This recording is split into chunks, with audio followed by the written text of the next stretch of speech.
जय हिंद। आज की क्लास में एमएस वर्ड में हम सीखते हैं कवर पेज बनाना, कवर पेज का डिज़ाइन करना।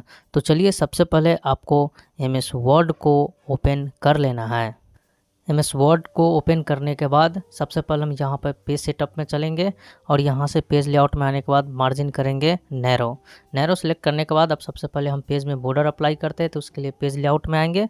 देन यहाँ पर पेज बॉर्डर में आने के बाद यहाँ से हम एक आर्ट वाले बॉर्डर को ले लेंगे। देन उसके बाद इसका हम कलर रेड ले लेंगे और यहाँ से उसका हम हाइट सेट कर लेंगे।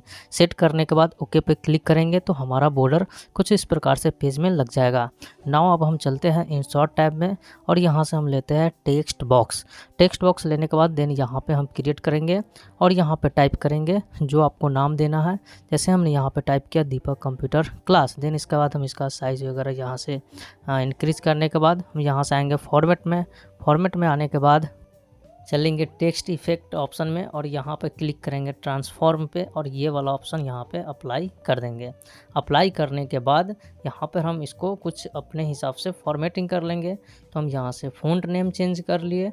देन इसके बाद हम इसको फॉर्मेटिंग करते अपने हिसाब से अरेंज कर लेते हैं और कुछ यहाँ पे हम साइज़ इंक्रीज़ कर देते हैं। साइज़ इंक्रीज़ कर देंगे ताकि ये फिट आ जाए।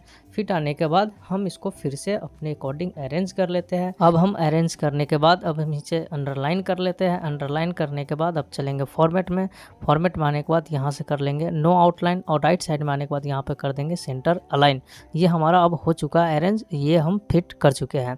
अब चलते हैं यहाँ से हम लोगो लेते हैं। लोगो लेने के लिए पिक्चर में आने के बाद यहाँ से हम अपने लोगो को सिलेक्ट कर लिए।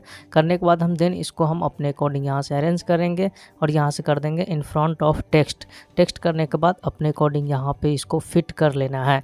देन फिट करने के बाद अब हम आगे चलते हैं और इसको हम यहाँ से सेंटर अलाइन कर लेंगे। अब हम चलते हैं इंसर्ट में और शेप में आने के बाद यहाँ से हम एक शेप को लेंगे और शेप लेने के बाद हम यहाँ पे कर देंगे ड्रा करने के बाद इसमें हम इस प्रकार से टाइप करेंगे। टाइप करने के बाद हम इसका कुछ फॉर्मेटिंग करेंगे। फॉर्मेटिंग करने के लिए हम यहाँ से फॉर्मेट में आएंगे और अपने अकॉर्डिंग यहाँ से आपको फॉर्मेटिंग कर लेना है। फॉर्मेटिंग करने के बाद अब हम चलेंगे होम में आने के बाद यहाँ से टेक्स्ट कलर देंगे। देन इसका हम साइज़ इंक्रीज़ करेंगे और यहाँ से हम फ़ॉन्ट नेम सेलेक्ट कर लेंगे और अपने अकॉर्डिंग इसको हम यहाँ से फिट कर देंगे। देन फिट करने के बाद अब हम आगे चलते हैं फॉर्मेट में और इसे भी सेंटर कर लेते हैं। करने के बाद अब हम चलेंगे वापस इंसर्ट में आने के बाद शेप में चलेंगे और यहाँ से ले लेंगे टेक्स्ट बॉक्स लेने के बाद यहाँ ड्रा करेंगे और इसमें हम टाइप करेंगे। यहाँ पे टाइप करने के बाद हम इसको भी अपने अकॉर्डिंग कुछ अरेंज कर लेंगे।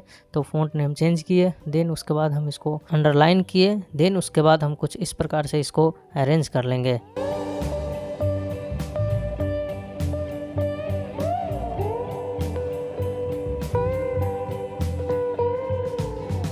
अब हम चलेंगे फॉर्मेट में और यहाँ आने के बाद नो आउटलाइन कर लेंगे। नो आउटलाइन करने के बाद अब हम चलते हैं इंसर्ट में। देन आने के बाद यहाँ से हम एक शेप लेते हैं और यहाँ पे हम करते हैं ड्रा। तो ये वाला शेप लेकर हम यहाँ पे कर दिए ड्रा करने के बाद हम इसमें कुछ टाइप करेंगे। जैसे हम यहाँ पे टाइप करते हैं सब्जेक्ट और इसमें जो आपको सब्जेक्ट देना है यहाँ पे टाइप करने के बाद इसको भी कुछ अपने अकॉर्डिंग यहाँ से फॉर्मेट में आने के बाद फॉर्मेटिंग कर लेंगे और इसका हम यहाँ से वेट सेट कर लेते हैं। सेट करने के बाद होम में आएंगे और यहाँ से हम कलर चेंज कर देंगे। कलर चेंज करने के बाद हम अपने अकॉर्डिंग यहाँ से साइज़ इंक्रीज़ करके फ़ॉन्ट नेम दे देंगे। फ़ॉन्ट नेम स्टाइल सेलेक्ट कर लेंगे। करने के बाद अब हम यहाँ पे चलेंगे फॉर्मेट में और यहाँ से टेक्स्ट इफेक्ट में आने के बाद यहाँ से एक इफेक्ट को लगा देंगे। ट्रांसफॉर्म में आने के बाद यहाँ से लगा देंगे और हम अप्लाई कर देंगे। अप्लाई करने के बाद कुछ इस प्रकार से आपका बनकर रेडी हो जाएगा। अब हम चलते हैं शेप में और यहाँ आने के बाद एक और शेप यहाँ से टेक्स्ट बॉक्स लेते हैं। लेने के बाद हम यहाँ पे टाइप कर देंगे। टाइप करने के बाद हम इसको भी अपने अकॉर्डिंग कुछ अरेंज कर लेंगे। तो चलिए अब हम आते हैं होम में आने के बाद यहाँ से साइज़ इंक्रीज़ कर लिए। देन उसके बाद हम इसको यहाँ पे फ़ॉन्ट नेम चेंज कर लेते हैं। सेंटर करने के बाद फ़ॉन्ट नेम चेंज कर लिए। फ़ॉन्ट नेम चेंज करने के बाद यहाँ से भी हम अपने अकॉर्डिंग यहाँ से कुछ टाइप कर लेते हैं, अरेंज कर लेते हैं। अरेंज करने के बाद फॉर्मेट में आएंगे और हम कर लेंगे नो आउटलाइन। नो आउटलाइन करने के बाद इसे भी थोड़ा सा कुछ अरेंज कर लिए। अब हम आगे चलते हैं और हम आगे बढ़ते हैं और हम यहाँ पे चलते हैं वापस इंसर्ट टैब में आने के बाद यहाँ से हम शेप में एक शेप लेते हैं, कुछ इस प्रकार का शेप को लेते हैं। शेप लेने के बाद हम यहाँ पर इसको पहले शेप को अरेंज करेंगे, अपने अकॉर्डिंग यहाँ से हम फिट कर लेंगे। एडजस्ट करने के बाद कुछ इस प्रकार से एडजस्ट करने के बाद अब हम चलेंगे फॉर्मेट में और यहाँ से कलर वगैरह जो बढ़िया लगे वो फिट कर लेना है। जैसे कि हम यहाँ से ये कलर फिट कर लिए और हम यहाँ पे अब टाइप करेंगे। टाइप करने के बाद सबसे पहले इसको हम एक लेटर टाइप करने के बाद सिलेक्ट कर लिए। हम होम में आने के बाद यहाँ से कलर चेंज कर लेते हैं, कलर चेंज कर लेंगे। देन कलर चेंज करने के बाद हम यहाँ पे जो भी चीज़ टाइप करना चाहते हैं वो सारा चीज़ यहाँ पे टाइप कर देंगे। सबमिटेड बाय में जो भी चीज़ लिखना है यहाँ पे हम सारा के सारा टाइप कर लेंगे। जैसे कि हमने नेम टाइप कर लिया और भी डेटा हम यहाँ पे टाइप कर लिए और लास्ट में हम यहाँ पे टाइप करते हैं, यहाँ पे टाइप कर लेते हैं सेशन। सेशन टाइप करने के बाद अब हम चलते हैं सिलेक्ट करने के बाद यहाँ से लेफ़्ट अलाइन कर लिए और यहाँ से कुछ इस प्रकार से अरेंज कर लिए। देन इसको बोल्ड कर लिए। बोल्ड करने के बाद यहाँ से हम साइज़ इंक्रीज़ कर लिए। साइज़ इंक्रीज़ करने के बाद अब यहाँ से हम यहाँ से लाइन स्पेसिंग चेंज कर लिए। देन उसके बाद हम यहाँ पे सारा चीज़ फिट कर लिए। अब ये हमारा हो गया बनकर कुछ इस प्रकार से रेडी।